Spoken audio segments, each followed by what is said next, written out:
The chapel was steeped in a somber silence, heavy with the weight of grief that hung like a thick fog in the air. Faces around me were pale, etched with sorrow, eyes glistening as they struggled to hold back tears. At the front, my wife's portrait looked down, her serene smile a bittersweet reminder of the many years we had shared. I sat quietly, hands resting on my knees, feeling an aching heaviness settle deep inside, a silence broken only by the soft shuffle of feet and faint sniffles.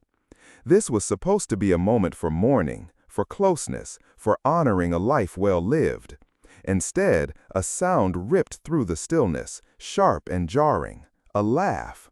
Not a soft sigh of shared hope or nervous release, but a harsh, forced burst that cut the air like glass. It was Sophia, my daughter-in-law. Her laughter was out of place, cruelly misplaced amid the mourning. It wasn't genuine, that laugh. There was something brittle, calculated in it, like the sudden snap of a bone. I turned my head, catching the flash of defiance in her eyes. Her poised elegance did nothing to soften the contempt beneath. The sound reverberated in me, twisting like a knife where sorrow met shock. The rawness of that moment embarrassed me. Here, surrounded by those who mourned, she chose to mock. The sting was sharp, a betrayal slicing deeper than any word could cut. Whispers stirred around us, low murmurs that ebbed and flowed beneath the surface. Some looked at me with pity, others with guarded curiosity, sensing the tension but uncertain how to intervene. I could feel their eyes flicking in my direction and away again, reluctant to pierce my silence. I clenched my fingers tightly, nails digging into the palms of my hands. Decades of sacrifice flashed before me. The long hours working extra shifts in the factory, late nights filling out paperwork to cover college tuition, the frugal meals we had so the whole family could stay afloat. All the patient endurance, the unspoken promises, seemed to dissolve in that moment under Sophia's gaze. She was never one to show gratitude, but this was contempt in its rawest form. As the service went on, my mind turned to the reading of the will, the final moment where the family legacy would be laid bare. The room shifted subtly, the air thickened with expectation. I braced myself, listening to the attorney's voice rise clear and steady. But when Sophia spoke, the last veil of civility fell away. With a voice calm yet sharp, she claimed what she had no right to, asserting control over the house, the assets, my wife's and my family's heritage. Her entitlement was naked and unashamed, a demand lodged like a dagger in the chest of every memory we had built. Her words hit me like a punch to the stomach. The life we had painstakingly built, every mortgage payment, every penny saved, dismissed by a sense of greed that left no room for respect or love. I could feel the heat rise in my face, but there was no fire in my voice. Years of hardship had taught me restraint. I swallowed the flood of anger and disappointment that threatened to spill out, and instead retreated into my own mind, absorbing the blow in silence. To the world, I was still the patient, kind man they knew. Inside, I was burning. As I rose from my seat, the weight of humiliation pressed heavily on my shoulders. I stepped away from the gathering, each heartbeat steady but charged with a cold purpose. The laughter, the arrogance, the betrayal, they would not be my undoing. Beneath the sorrow and wound lay a seed sowed quietly but firmly, the beginning of a reckoning shaped by patience, intelligence, and deliberate strategy. The family I had nourished for decades could fracture, but I was not finished.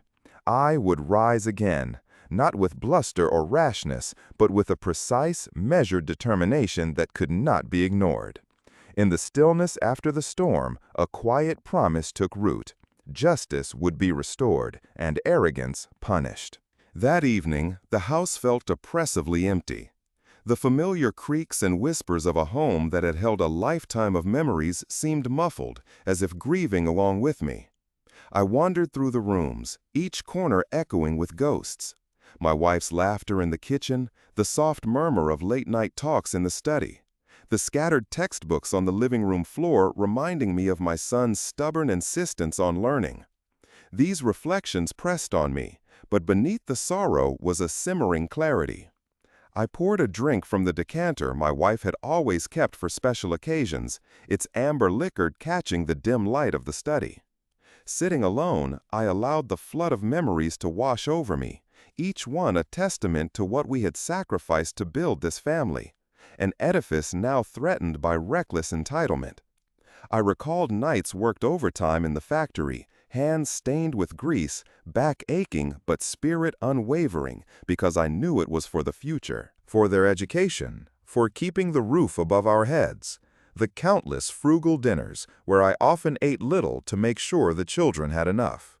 I saw my wife's proud smile as she held our son's first diploma, the tears glistening in her eyes when we made the final mortgage payment. Every moment, every choice had been a brick in the foundation that Sophia now sought to tear apart.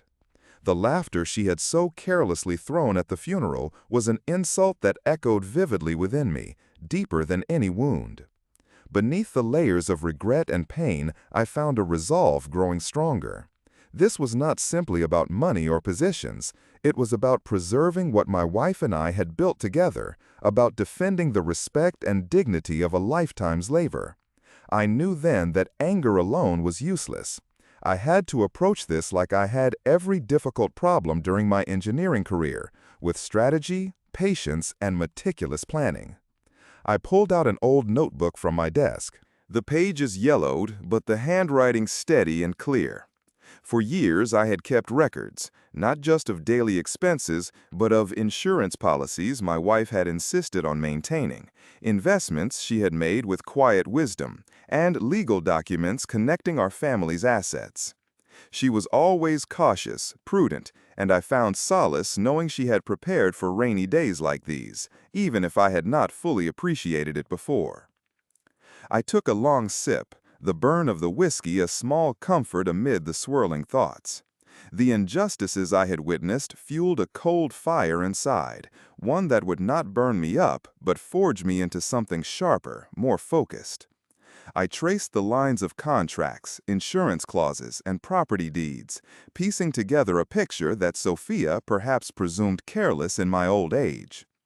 But I had decades of experience in analysis and problem solving. The same skills that guided me in diagnosing and correcting mechanical failures would now guide me in this battle of wills. My mind mapped out the steps ahead. Gather evidence, consult trusted allies, expose every misstep and false claim. I would not allow my family's legacy to be stolen by a woman blinded by greed.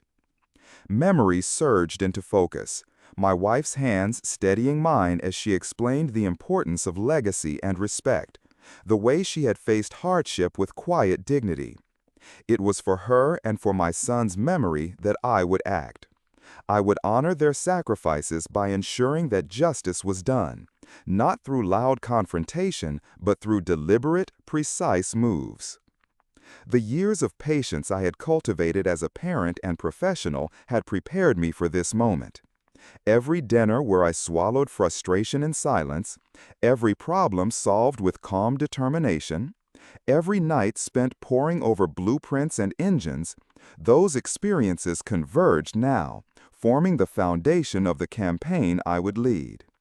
Outside the window, dusk settled softly, the shadows lengthening, a reminder that time was a river that waited for no one. But unlike others who might falter, I found strength in knowing that slow, steady persistence often outlived the reckless and the impatient. Sophia's arrogance was her weakness. I thought of the small things, too. The precise letters my wife had written to financial advisors, the trusted contacts we had cultivated quietly over the years. Reaching out to those old friends, many long retired, would be a first step. They knew me, respected me beyond the facade of an aging engineer. They would help navigate the intricate channels of finance and law hidden beneath Sophia's bold claims. I allowed myself a moment to feel the weight of isolation, the loneliness that comes with realizing that kinship can fracture, that blood ties do not guarantee loyalty. Yet I also knew that behind that loneliness lay a power born of self-reliance and clarity of purpose. Sophia underestimating me was her gravest error. The house settled into night, the familiar creaks now a steady heartbeat accompanying my thoughts. I felt the heavy curtain of grief, but beneath it the sharp light of intention. Every sacrifice, every long night, every sacrifice made to keep our family afloat, it was not for naught. I whispered a silent vow to my wife's memory. I would not let this indignity stand. Her laughter at the funeral was not just an offense to me, but a challenge I would meet with intelligence over impulse, patience over fury. I had been the backbone of this family once. Now I would be its tactician. The quiet reckoning was beginning, and it would be precise, measured, and unrelenting. Days slipped by, each one heavy with quiet determination. Beneath the surface of my daily routine, a subtle transformation was underway, fueled by a newfound clarity. It was during a meticulous review of financial documents that I found the ledger, Sophia's handwriting unmistakable on the cover. My hands trembled slightly before steadying as I scanned its pages. What I uncovered was far worse than mere carelessness. Funds had been diverted, unauthorized loans signed, and transfers rerouted under her name. Forged signatures appeared in places she could only have fabricated, and bills marked paid were months overdue. Each entry carved a deeper wound, not only because of the betrayal itself, but because of the boldness with which she had acted. This was no error. It was a deliberate, calculated assault on the life my wife and I had painstakingly built. I paused, silence thick around me, the cold air pressing against the soft glow of the lamp. The realization settled with a chilling finality. Sophia's actions were a direct attack on everything I had stood for, shielded beneath a mask of entitlement and disdain. I felt the sharp sting of betrayal anew, but frustration had to be a tool, not a trap. My instincts whispered caution. Rash reactions would only hand her the advantage. I folded my hands calmly, letting the engineer's logic take control. The same analytical mind that had dismantled engines and solved mechanical puzzles guided me now. The ledger was my blueprint, a piece of irrefutable evidence around which I would construct my plan. Yet it was only a part of the picture. I needed to gather more, concrete proof to withstand challenge and suspicion, and allies capable of lending strength and legitimacy to my campaign. I reached out discreetly to Charles, an old colleague who had become a lawyer. He listened without judgment, piecing together the complexity of the situation as deftly as he once pieced mechanical parts together.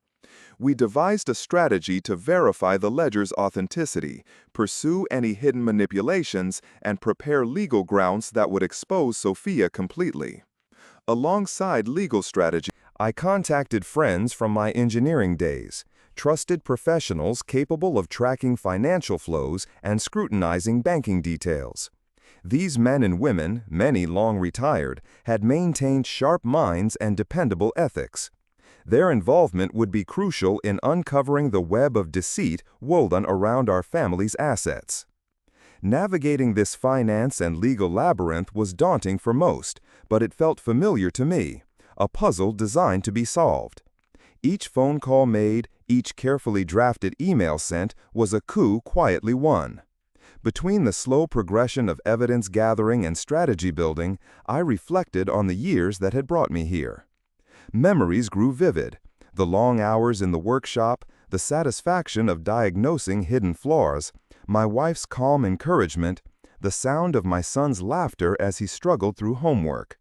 Hardship and sacrifice were constants, but so was resilience. Resilience was more than endurance. It was the wisdom to transform pain into action. Meanwhile, an unmistakable shift took hold around me.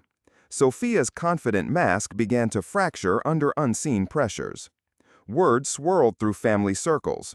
Rumors of late payments, creditors calling, financial promises broken. She made frantic, sometimes angry calls, her voice sharp or pleading depending on the moment. The arrogance I had dreaded was fading into desperation. I maintained a cool distance, never revealing how much I knew or how deeply I was involved. I answered her occasional calls with calm politeness, deflecting questions, never betraying the web of preparation quietly tightening. Behind the scenes, legal documents were quietly assembled, letters drafted, bank holds discreetly placed through trusted contacts. One night, as I reviewed the accounts, an alert caught my eye. An attempted large transfer from a family investment into an offshore account. The timing was no accident. It was a last-ditch grab. I alerted Charles immediately, and he acted swiftly to freeze the transaction. The satisfaction of halting this move was balanced by the knowledge that Sophia would retaliate with greater subtlety. Sophia's world began to wobble. Outwardly composed, her inner turmoil spread with growing intensity. Collection agencies made their calls, debts multiplied, and partners distanced themselves quietly but unmistakably. Accounts were frozen, debts remained unpaid, and insurance claims she had tried to manipulate were investigated and challenged. The facade she had maintained was crumbling. Yet while she stumbled, I remained the pulse beneath it, the silent architect of her unraveling. I watched with steady resolve as fury gave way to panic. Her threats and ultimatums became muted pleas ignored or deflected. Friends shifted allegiance as truths emerged. Her desperation worked violently against her as every move was countered with precision. Still, I never lost sight of why I fought. It was not for mere vengeance, but for justice, for the memory of my wife's lifelong commitment to integrity, for my son's stolen dreams, for the home filled with memories we deserved to protect. This was a battle of moral right as much as financial stake. The ledger was more than a sheaf of paper.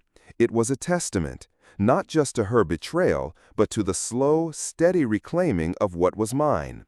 The net I wove was quiet but unyielding, shaped by patience and intellect rather than anger or impulsiveness. Every document compiled was a brick in the reconstruction of legacy. Months passed, bringing challenges and victories in measured doses. The careful dismantling of Sophia's grasp unfolded like an intricate design finally coming to life. In the privacy of night, reviewing each move and countermove, I took quiet satisfaction in progress, a craftsman watching his work take form. Sophia, once the cruel laughter at our loss, was now exposed by the truth. The past could not be changed, but the future was beginning to take shape, a future built on exacting, deliberate resolve. The weeks stretched into months, each one marked by a quiet rhythm, a continuous thread of measured action weaving through the stillness of my days. The pace was patient, deliberate, every move calculated with care born of decades learning to anticipate the slightest mechanical failure, the smallest shift that might bring down an entire structure. Now, I applied that same precision to something infinitely more delicate, a web of family legacy, financial power, and personal dignity. I immersed myself in reconnecting with long-forgotten allies, friends from a past life shaped by hard work and mutual respect. One by one, I re-established contact with men and women whose hands had once built railways, bridges, and machines alongside mine. Though retired now, their minds remained sharp, their loyalty unshaken. They remembered who I was and what I stood for, and pledged modest but vital assistance when I shared the story that now defined my life. An early morning dawn found me once again poring over the documents my late wife had kept with meticulous care. Insurance policies, property deeds, rider clauses. They appeared innocuous, mere legal formalities in calmer times. But those papers were revelations. They told of a woman who had anticipated the unpredictable, a silent strategist who had woven a safety net beneath the family's foundation. My grief was matched by a swelling pride. She had prepared us for battles I hadn't yet imagined. I reached out to Richard, my old engineering colleague, whose mind was as methodical and precise as ever. His response was a steady reassurance.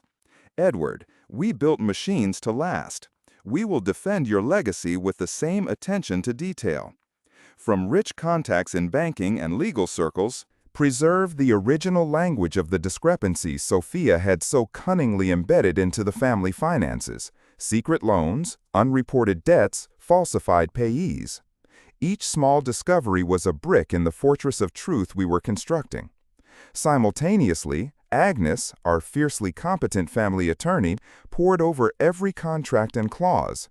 Together, we unearthed hidden pathways of legal protection, clauses my wife had insisted upon that invalidated any unauthorized transfer of assets.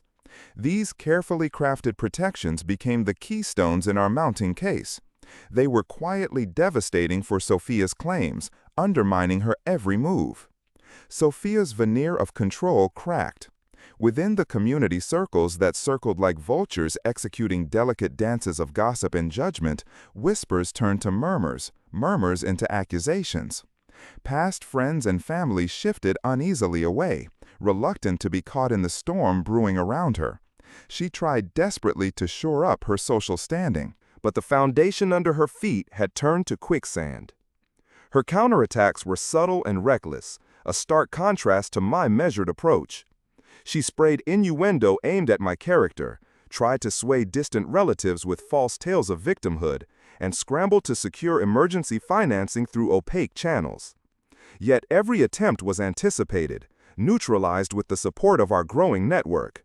I engaged only with refusal and calm silence, never offering her a public reaction she could exploit. With consummate discretion, Richard and I moved to freeze suspect accounts, halt unauthorized transfers, and alert concerned creditors to her misconduct. These efforts culminated one cold evening with Agnes's call. A significant creditor was preparing a lawsuit against Sophia for failure to repay a loan. The unsheltered foundation she'd rushed to build was collapsing brick by brick. Her credit line snapped, insurance benefits were contested, and trusted confidants turned away in dismay. The network I had assembled was a thing of quiet power. Trusted friends, legal experts, and financial insiders all working in concert. I tracked every detail meticulously, assembling a body of evidence so thorough that no counterargument could withstand it. This was no longer a battle of confrontation, but a campaign of inevitability. In the solitude of my study at night, surrounded by the accumulated weight of documents and case files, I contemplated the greater significance of the fight. It was not merely to preserve assets, but to defend the honor that had been sullied, to reclaim the integrity of a family whose foundation had been shaken but never broken. This was a war of principles, a demand that truth should shine brighter than greed. The ledger, a seemingly innocuous document uncovered months earlier, had become a symbol of resistance. A quiet but unyielding net spread invisibly, as if spun by patient hands over months, trapping deceit and arrogance with calculated precision. The whole edifice of Sophia's claims began to crumple under its weight. The unfolding months saw a steady array of tactical moves that chipped away at her position.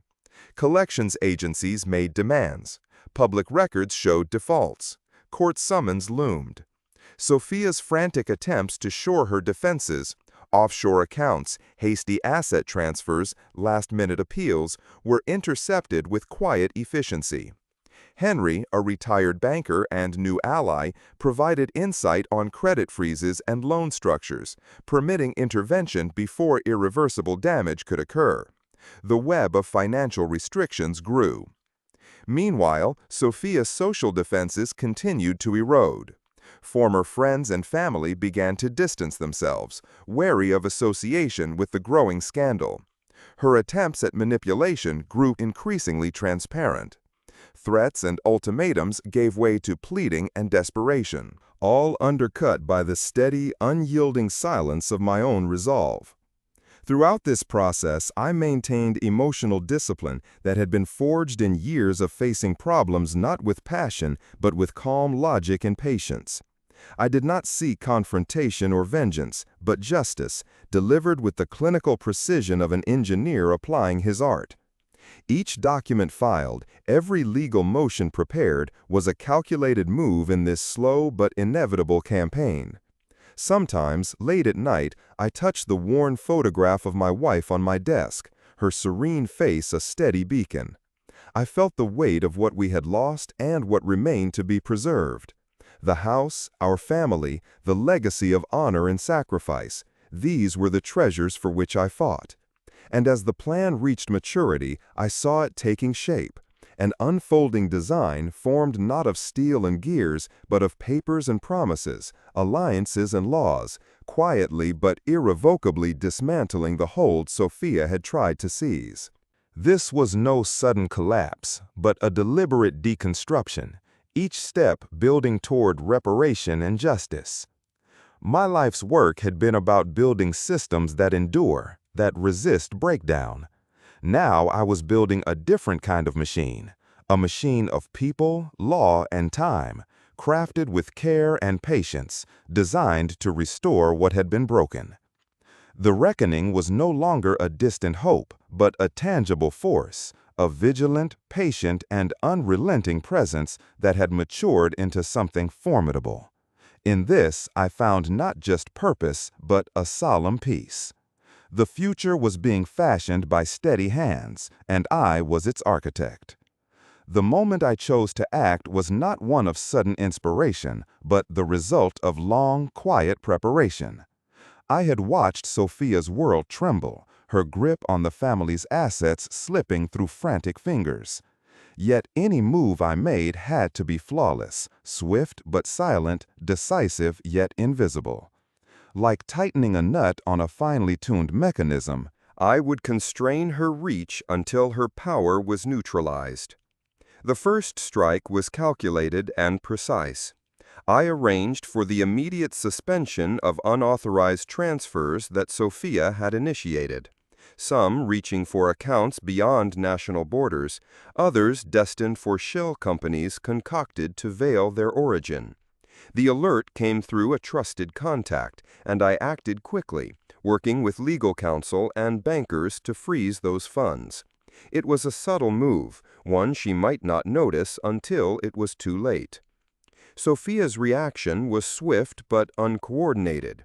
Her calls came in bursts, sharp and urgent, followed by long silences as she realized her efforts were thwarted. She launched threats veiled as warnings to family members, pressed for legal loopholes, and tried to manipulate creditors to her side. But the intricate web of defenses we had spun held strong. I answered none of her provocations directly. Instead, I let silence speak louder. Each unanswered call a brick in the dam holding back her flood. The days that followed saw her financial world wobble perilously. Calls from creditors increasing in urgency, social invitations dwindling to nothing, an air of quiet desperation replacing her usual polished arrogance. Her control, once absolute, now faltered under the weight of our calculated resistance. I learned through our network that she scrambled to secure emergency loans with shaky collateral, her credit reputation in tatters. The locks on accounts grew firmer. Insurance companies investigated claims filed under dubious circumstances. Slowly, her options narrowed until the facade she projected finally began to crumble. While this was unfolding, I maintained my methodical pace. Every intercepted attempt added to the arsenal of evidence. The ledger remained at the center, a testament to betrayal but also to the precision of our investigation. Richard and Henry continued their quiet work behind the scenes, ensuring that no movement escaped our watchful eyes. Despite the tension, I stayed grounded. No dramatic outbursts or confrontations, only steady, prudent actions, the kind of cool patience that had seen me through challenges both personal and professional. I pored over financial records, legal filings, and correspondence like an engineer dissecting blueprints to find fault lines. Occasionally, Sophia's supporters attempted to rally behind her, clinging to old loyalties or promises made. But every coalition she tried to form disintegrated under scrutiny and the weight of facts we presented. Friends became wary, family grew distant. Her threats diminished further, replaced by whispered pleas and isolating silence. The house, once a symbol of shared memories and sanctuary, now stood as a battleground of wills. I often sat alone in the quiet study, the photographs of my wife and son silent witnesses to the storm that raged around me. Their faces reminded me of everything I was fighting for. Not vengeance, but restoration. Every brick in that house, every floorboard, every nook held decades of sacrifice, love, and resilience that I refused to let be trampled. One late evening, as the fading light softened the edges of the room, I reviewed our progress. A complex dance of legal motions was underway. Letters dispatched, response times tracked, court summons and injunctions prepared. Agnes's skillful hand directed the legal strategy with measured force, while our allies ensured financial institutions adhered to holds and freezes. The fabric of Sophia's claims was unraveling thread by thread. A creditor formally sued for a significant debt. A dispute over insurance payouts emerged, favoring the rightful heirs. Suspicious transactions were flagged and reversed. In every corner of this battle, our steady approach left its mark, a matchless blend of patience and resolve. During this time, I stayed out of the public eye, preferring quiet nights at home to confrontations. Sophia's periodic attempts to provoke a response were met with calm silence. She boomed accusations to anyone who would listen, but her voice echoed in an ever-shrinking circle. I offered none of her drama attention. My responses took place through the quiet turning of wheels behind the scenes. I reflected often on how perilously close this descent into chaos had come, how quickly family bonds can fray, how fragile trust becomes when greed enters. Yet it was within this fracture that I discovered a deeper strength. The legacy my wife and I built was not just concrete or papers, but resilience and dignity passed down quietly, inherited through character and sacrifice, not through entitlement. Throughout this unfolding reckoning, I saw my role evolve, from silent sufferer to deliberate tactician. It was a transformation born of necessity, but guided by steady hands and a clear mind. The patience that had tempered years of quiet endurance now sharpened into a focused campaign of justice. I think back to the countless nights spent working late, the hum of machinery around me, the satisfaction of repairing a broken part with steady hands. This battle was no less intricate or demanding. Every negotiation, every legal challenge, every financial safeguard was a mechanism I had to assemble. The stakes were higher, yes, but the craftsmanship required was the same. And so the campaign continued with relentless precision. Each frozen account, each legal brief, each carefully crafted document further eroded Sophia's capacity to disrupt and deceive. The house, the family legacy, was being fortified not with violence or anger, but with the enduring tools of patience, knowledge, and unshakable resolve. The years of sacrifice, the quiet nights of provision, the whispered promises to my wife and son, for them, for the memory of what we had built. These were the fires that fueled me. The reckoning was no longer just a concept on paper. It was happening, unfolding like a finely tuned machine operating exactly as designed. Sophia's arrogance, once a towering force, was now reduced to desperation and retreat. With every calculated countermeasure, the balance shifted irrevocably. I remained the steady hand guiding this transformation, an unseen force orchestrating the restoration of justice. As the days wore on toward what I knew would be the next stage, I held fast to the knowledge that this silent war, one without loud declarations or physical confrontations, was the ultimate testament to the strength of a life built on purpose and perseverance.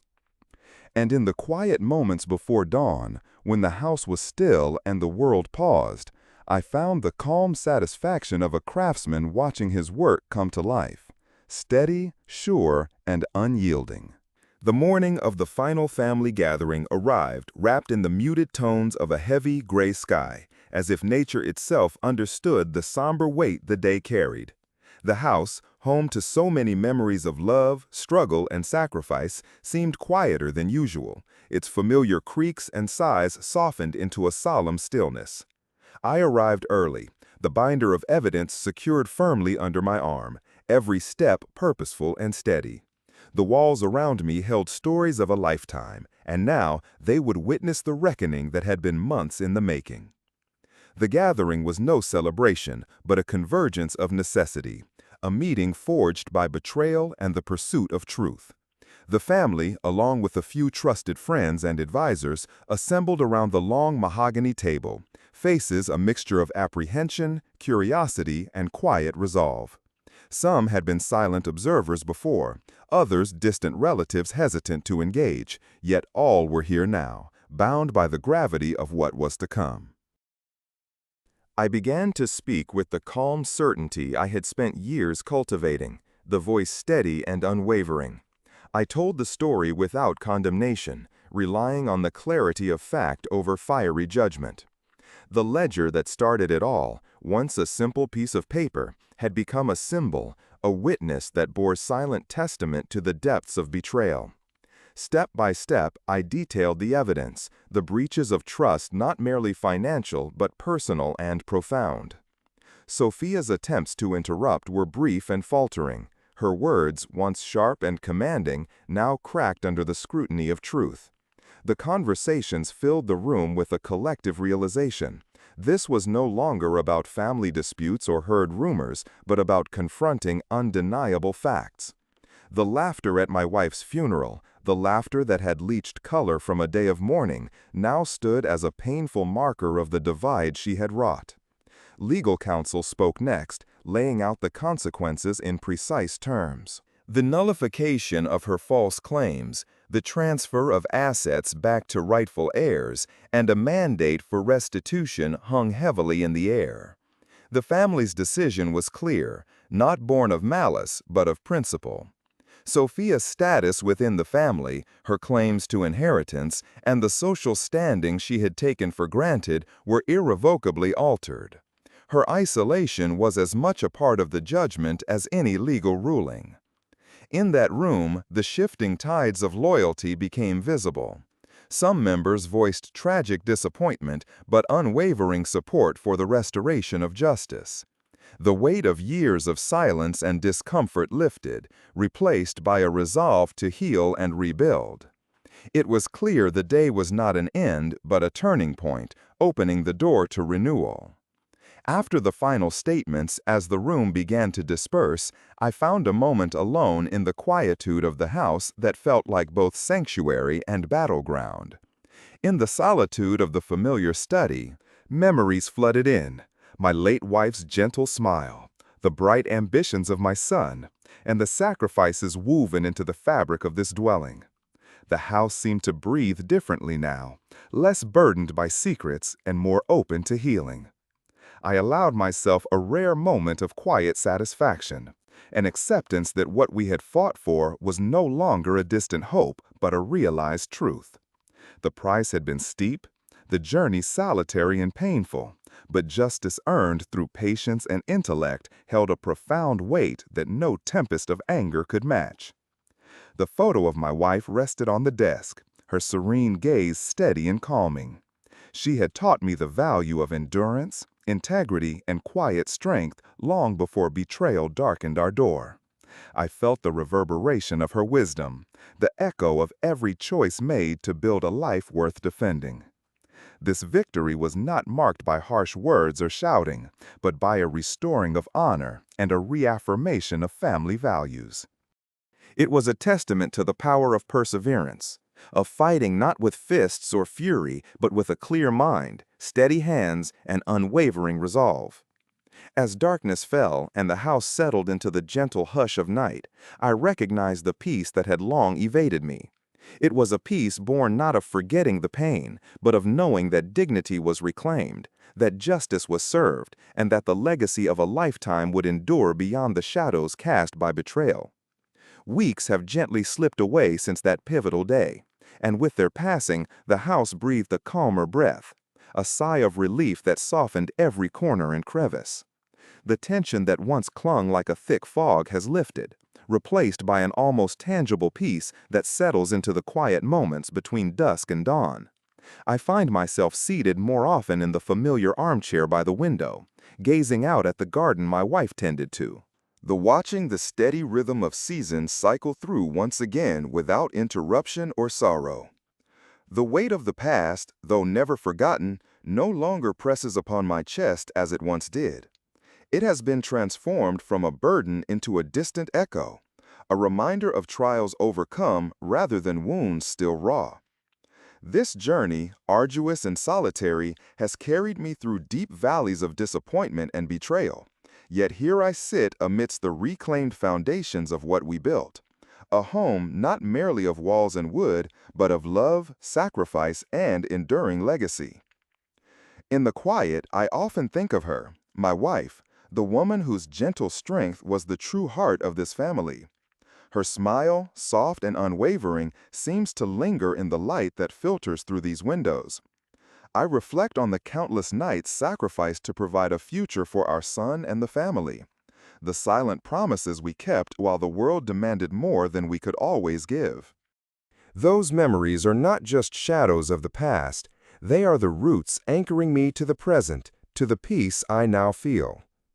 The house itself stands as a testament to that shared life, a sanctuary reinforced by resilience and quiet determination. The pains it witnessed, the conflicts endured within its walls, have all been dissolved by the steady return of harmony. It is no longer just a structure, but a symbol of the values that were tested and held true: patience, integrity, and respect. Those ideals, not the crude currency of betrayal and greed, form the bedrock of our legacy. I have learned, above all, that respect cannot be demanded through anger or confrontation. It is earned through steadfastness and guarded with measured resolve. The justice I sought was not one of spectacle, but of quiet righteousness, a restoration that needed no fanfare to affirm its worth. It was a delicate balance of intellect and unshakable will, played out in the shadows of calm, thoughtful action. Looking forward, I feel a freedom that is both profound and humbling. The freedom to live beyond the shadows cast by duplicity and pain.